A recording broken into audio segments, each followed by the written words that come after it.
Sad but true stories.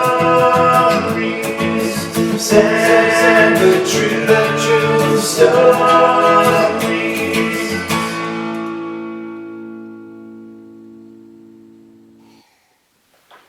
Many years ago, my ex-girlfriend and I were staying at some friends of ours. They lived on the other side of town. You know, we'd been drinking and stuff like that. So it was when I was like, hey, we're going to stay the night. Of course, the next day, I had to go to work. They all had the day off. They were all hanging out, having a good time. And I was kind of upset because I, wanted to hang out still. It was very early in the morning. I was walking up the street. It was kind of like gray and foggy out. It was a little hungover. And of course, I've got my headphones on, listening to like Coldplay or something, Rush of Blood to the Head, still a classic album. Get it if you haven't, because it's only been over 10, 15 years.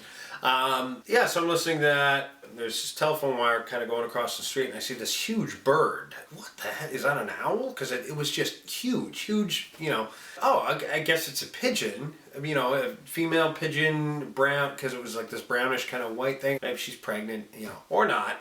Maybe she's a hungry girl. And, she works out, which is fine too. I'm walking and there's this mother and her two kids in front of her, and I kind of go around them. Still got the headphones on, still in my own world, just kind of, oh, excuse me, going around the sidewalk. My hair at the time, I should mention, I was young and youthful, and I had a lot of hair to grow, and it was kind of a nice big curly fro. Literally seconds later, I kind of feel this, on top of my big curly hair, I just feel this, little kind of light, little touching. You're hungover, really groggy, it's foggy out, you're listening to Coldplay. And my first thought, for whatever reason, was, oh, it's the mother that I just passed behind me, and she's touching my head. I don't know.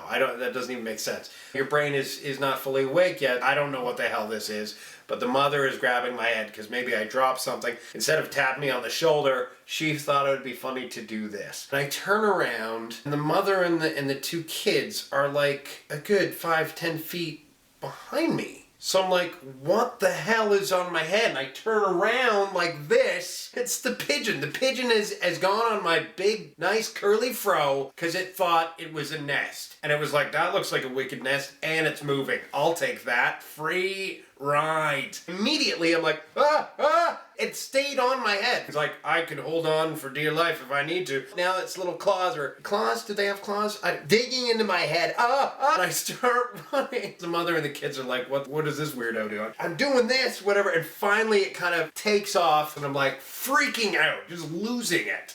I ended up running the next block and a half up to the main street to catch the streetcar. It was a nightmare. Of course, the pigeon's kind of like looking down at me laughing. Ha ha ha ha! I'll see you again next week. I don't know. She was a doll, that pigeon. I miss her, and there's not a day that goes by that I don't think of her and say, when is she gonna land in my head? I know the hair's not the same anymore, but come on, I love you. Sad but true stories.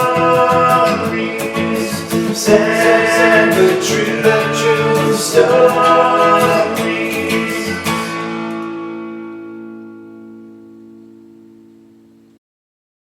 Yep, that actually happened. So